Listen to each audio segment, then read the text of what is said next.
Good morning to you, Frank. Many thanks for joining us on Galaxy. Today, we are looking at the ongoing fight against corruption by the federal government of Nigeria in the wake of the sack of the former SGF. How did this development reach you yesterday? Did it come to you as a surprise?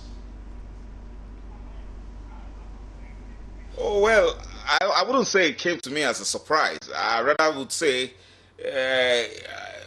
with some measure of mixed feelings in terms of a bit of disappointment and not so impressed.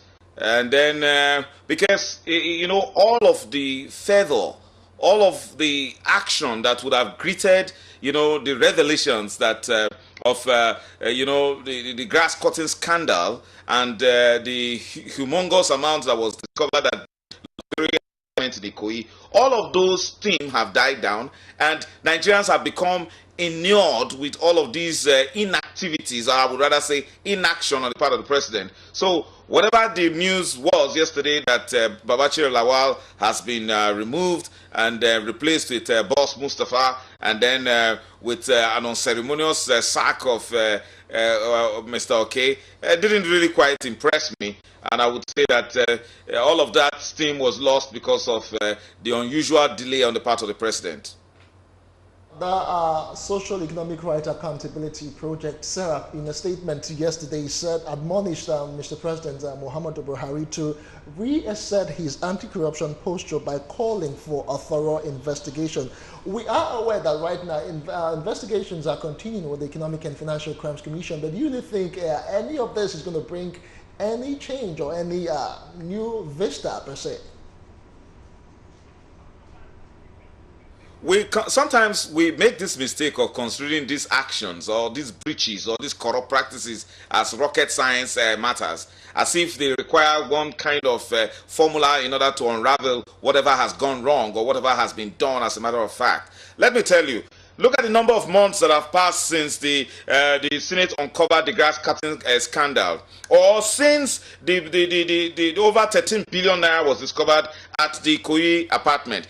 Take a look at the number of months. Now, I believe strongly that the call by SERAP was unnecessary, because ideally, do you need a president to set up a panel to investigate the secretary to the government of the federation when such a scandal, when such an allegation has been raised against him? Does the EFCC or the ICPC or even the DSS or the police, do they need any directive from the president? What sort of incompetence and, irresponsibility do we always have in our government? What kind of thing is that? And now you see this prevarication, this delay, this deception, and then this idea of making the citizens as if there is no level of accountability. These people are a government all to themselves. There is no responsibility on their part to report to the people who are the ultimate owners of the sovereignty of Nigeria. This whole deception, this grand deception should stop. It should stop. So now here we are. You took all these months. You took all these months to set up a committee, and then the committee to advise you, and then the committee gives its report. You take another 3 months to make a pronouncement, and you wouldn't have even actually made that pronouncement until we had another very terrible scandal in terms of the pension matter. And then in order for us to shift our attention from this pension scandal, you have now removed Babachir Lawal and Mr. OK, and then you think we should clap for you, and then eventually you think it is now time for SERAP to call on you to say you should hand them over to EFCC. What is this governance? This is deception. I'd like to know, in your own opinion, Governor Fayose thinks that it's an afterthought. This was not actually what the president would have loved to do. So would you say that it was an afterthought? And would you also go in line with him saying that this report should be brought to open? We the people should see what the investigations was all about that led to the sack of Babachir. Look, don't go too far. Let me tell you. We are in an era of transparency world over. We are in an era of freedom of information. Tell me the reason why the owners of a country shouldn't know what happens inside their government or what happens to their resources. Tell me one reason. Give me one justifiable reason why the president should keep that report for one more day. He doesn't have.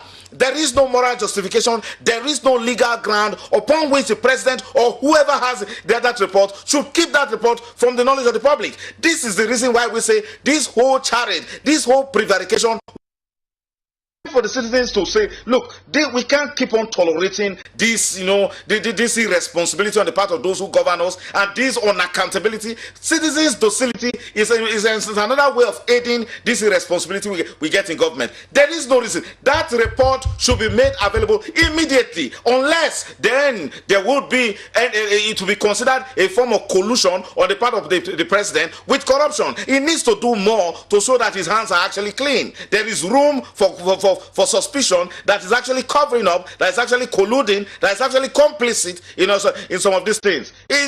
We need more. We should raise the standard in terms of fight against corruption. Okay, speaking more about raising the standard in the ongoing fight against corruption, what more can we really do? You just called for an open, publication of the panel that sat on Babachir Lawal and Oyoke. There have been several corruption cases in Nigeria. How do we do it as a people to win this ongoing fight against corruption? Firstly, the people must realize that they have a place in government, and then those who operate government on a transient level must realize they have a responsibility to the people. That's first. And then two, we must stop this opacity that greets government. We must realize that we are in an era of open government. Government must run openly. We are not in a despotic or dictatorial, setup where you hand down. Where you keep people in an occupied territory. We talk by an occupation force. We are in a democracy where the people reign supreme. Now, with the twin pillars of transparency, accountability, and then, on the part of those who operate the government, and then on the part of those who are governed, when we get to that point, when we realize that these resources are common, and government is not for itself, people who run government should not only take care of themselves, and as we see, because you can imagine, about 80% of our budget goes to servicing those in government, rather than those who are governed. That shows you the style. So look, there must be a balance. The people have to show that they are responsible. Those who operate government must show that they are responsible. And then let there be transparency. And then the media must do more. The media must go beyond just reporting news, but to go and searching after. Because searching after news, let me tell you this, Section 22 of the Constitution places a very strong burden on the media. For the purpose, in fact, it places the responsibility of the fight against corruption on the media, because it says the media has a responsibility to expose corruption. So the media needs to do more investigative journalism. So with these pillars of transparency and openness of government, and then accountability and responsibility, and then the media taking its place, I believe that when these things are open, when these things are more transparent, there will be no hiding place for graft. There will be no hiding place for procurement corruption. There will be no hiding place, and I think we'll make more progress. But here they are. They run government, the amount they spend, the amount they get. They never tell the people who own the country. They believe that they own the country, and then the people forget that they are the ones who actually own the country. So how do we make progress? So until all of us, especially those of you in the media, all of us take our responsibility, take our places in this whole scheme, then we will not make progress. I believe when we get to that point, we'll make progress.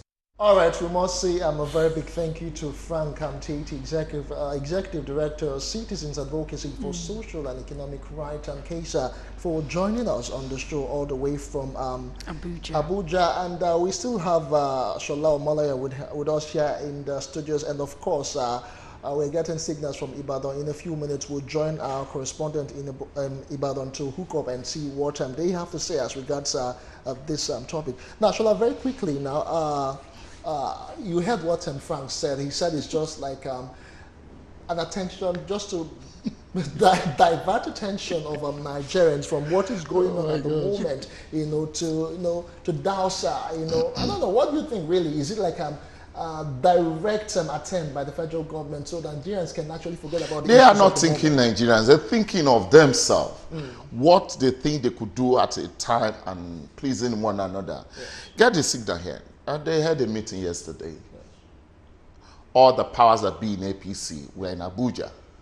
And one of the things that I believe must have affected that system at a point in time must have been the choice of leadership or position to some of these offices. And for you to give a kind of a stinker of peace or an olive branch of peace is to tell your political members that now we are good to go, let's forget the past, let's begin to forge ahead. One of the problems and one of the criticism is that offices were given to those who never worked for the system. And for us to start on a new leaf, let's begin to remove some of these instruments that has always been questioned even by the people, though we are interested in them, but we must let them go now so that there will be hope among us to know that we can still make use of one of us that will forge us ahead of the political drama that is going to be played in the nearest future. I don't think they think Nigeria. They think of themselves, and all themselves alone. Because if you talk of corruption, I keep wondering, there's a great corruption in this country that nobody has given an answer to up to date. How would you call us Nigerians? You told us when you were coming that we are going to be having a free live of life, we're going to have fun, things are going to be working like a normal state of being. But just to wake up one morning and some amount of money was sapped out of the hands of the people without any response, no question. No analysis of what you're about to do. We all wake up in Nigeria here. The issue goes about Babachir. The issue of corruption goes about, goes beyond, okay? It transcends all basis of the human living of Nigeria. Our oil, our fuel that we buy in our filling station, that is what we have for this country. We have never benefited from fuel. We have never benefited from the crude oil that has been taken out of this country because the infrastructure that we need to benefit from, we don't have it. That is the greatest corruption we have ever had. Right, from 87 naira to 145 naira. Check the magic. Do you know what they made under 24 hours and nothing was told Nigerians? And you are not talking about Babachir of 200. No, it goes beyond that. The corruption has transcended. The governors were given bailout fund. Pensioners are not being paid. People are owing salary. You didn't call all of these people to question. The EFCC is sitting down all because they say they have immunity or what. And we were told at a time, either it's true or false, that some of these governors are having an hotel. Under 2 years they came into office, they have an hotel built for themselves. Where did they get the money? And you are telling me they just sacked Babachir. So what? How much would it have been? Shola, we'll come back to you, but let's just quickly. You see, when it comes to Someda, I want to take my call. We'll talk. Let's just get straight to Ibadan. Ibadan is still standing by. We have Comrade Sola Ogundiro standing by. He is also a social commentator. Good morning to you, Mr. Ogundiro. We've been speaking passionately concerning this fight against corruption here in Lagos and, of course, Abuja. In the wake of the sack of the SGF, I really want to get your quick reaction concerning all this recent development.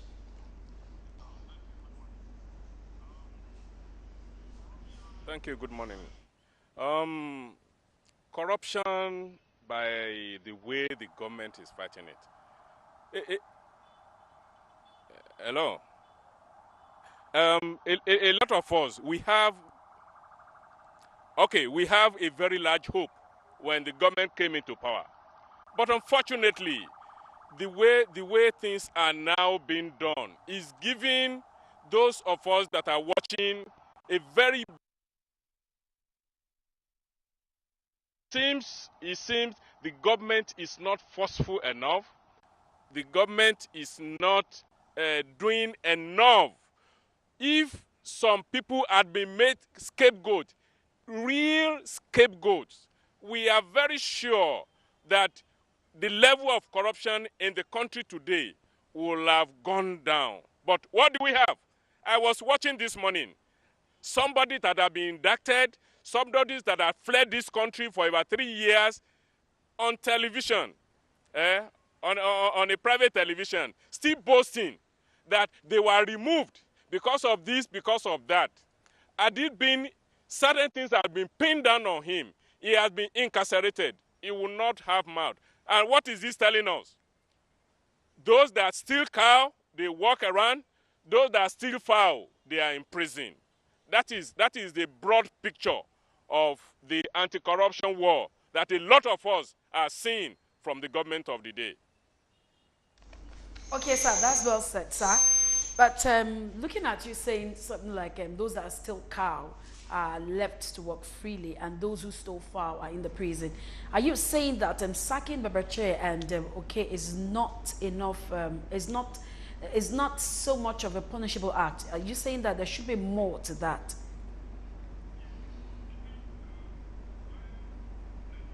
Yes. You see, while Nigerian law actually left a lot of loopholes to be exploited, the government of the day that runs the law, that implements the law, should know where to plug and what to do if, in quote now, big sacred cows could be made to become scapegoats. You will see that a lot of people will begin to shout, the fear of Buhari is the beginning of wisdom as far as corruption is concerned. They should do more. They are not doing enough. Big thieves are walking on the street. The small pilferers, they are incarcerated. They are in prison, and some are dying. What hope has this country? Comrade Sola, let's talk more about reactions that have been trailing this development. Specifically, one of them was that of the governor of Ekiti State. Not too long ago in the news, he was saying that the federal government will soon release another batch of Chibok girls, so Nigerians can actually forget about the ongoing matters, arising in the moment in the state of the nation's polity, so they can forget about what's happening right now because of the new news per se. And of course, one of our guests here in Abuja also said that it's diversionary because MENA is the main issue, and before we know it, they now brought another topic for us so we can forget about what the issues are. Do you agree with this? Thank you very much. I concur with that view. You see, why is it that when a top-notch is in the eye of the needle, there will now be something that's supposed to have been done long ago? That one will now creep in, and they will now want to divert people's attention to the Chibok girls release or whatever. Look, we expected that they should, those available, those alive, whether pregnant or not, their release will have been negotiated and they will have been released, such that the issue of MENA, the issue of OK, the issue of Babachir, all is what we will have faced and face it squarely. And they will have had the opportunity to hear from the citizens of the country, give advice to them, the way they could go about it, and Nigeria will be better for it. So I also agree to the fact that it's diversionary. You for joining us. That was Comrade Sola who joined us from Ibadan, a social commentator. We appreciate your comment and your thoughts this morning. All right, back in Lagos, we still have Sola Omolayo. Let's just begin to wrap up and try to forge ahead as regards this issue now. Fight against corruption, diversionary, non-diversionary. Let's still talk about another issue now, which is still making headlines in the Nigeria's polity, that of MENA. That is what Nigerians are still talking about it. How do we begin to ensure that in all of this, that these monies that have been misappropriated, stolen as it is, the average pensioner still gets what is due him? See, I think Nigerians voted for what we have now. We voted for corruption, and that is what we are getting.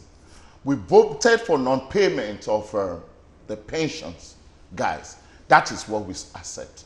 We voted for non-payment of salaries of workers. That is what we get. Because these guys have been there even before Buhari came.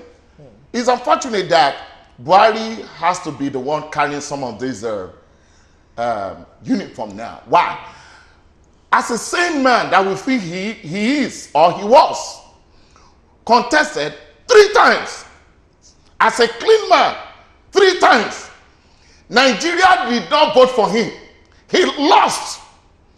But when he merged with the same people we are now criticizing today, when he merged himself with forming a coalition With the corrupt people we are talking about today, we accepted them and voted these people in. We didn't vote for Buhari alone. The corrupt ones among them also campaigned for us, told us that this is the Messiah, forgetting the fact that they are bringing Saul to be executed. They brought in Saul because the whole world could see him as handsome and beautiful. But the people who are bringing him in, they know what they have in stock for him. That is why even the president himself said, I wish I was 40 years old at this time. The military system of government is completely different.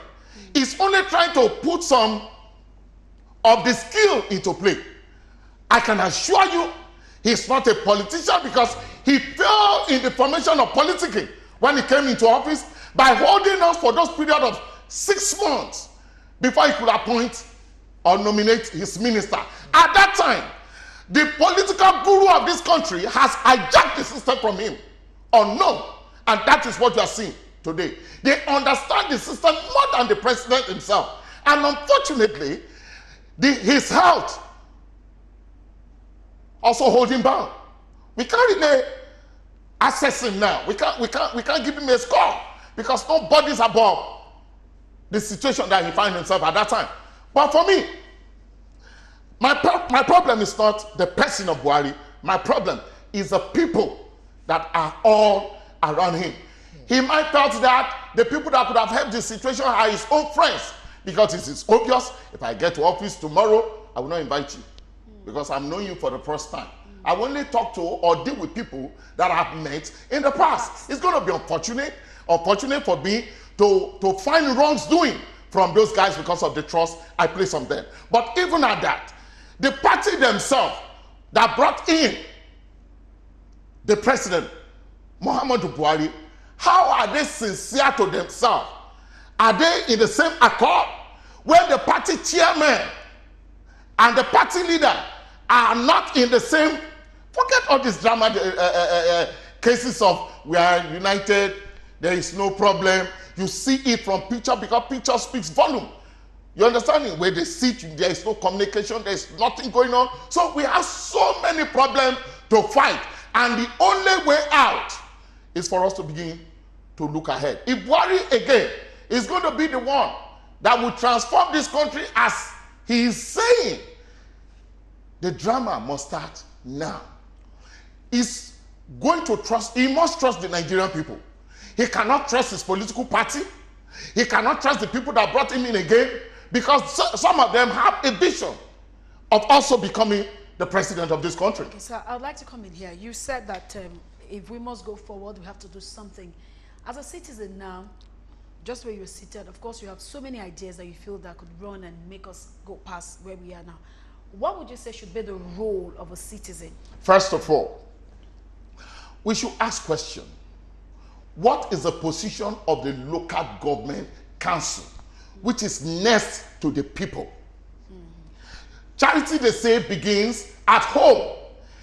Some of us don't understand the role of the local government, not to talk of state. We are discussing national issue.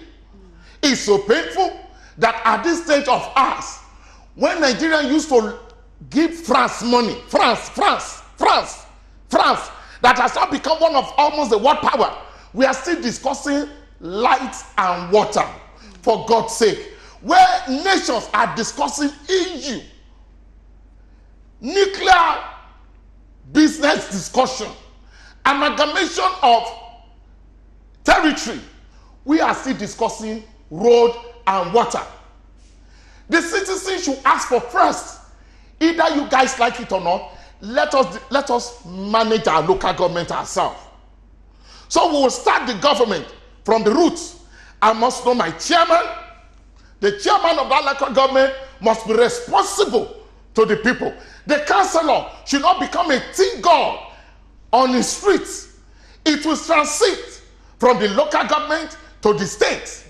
And from the state, you begin to talk about the national body. Because it is obvious some of these legislature and executive at the national level, for good 4 years or 8 years, you might not even know any of them. Neither would you see them. But if you start from the local government, you can tell what have you been doing in this office. Some of these local government officials are just salary earners. They can't even give you anything. They don't have graders to even grade roads for you. We do things. We run our own government. We run a self-government. You have your own water, your own borehole, your own security. If not for Lagos now, that is putting a kind of a life in the mind on the faces of people living in Lagos or staying in Lagos. You okay? That is the only way you can begin to say we are beginning to see the things of old. In the 80s,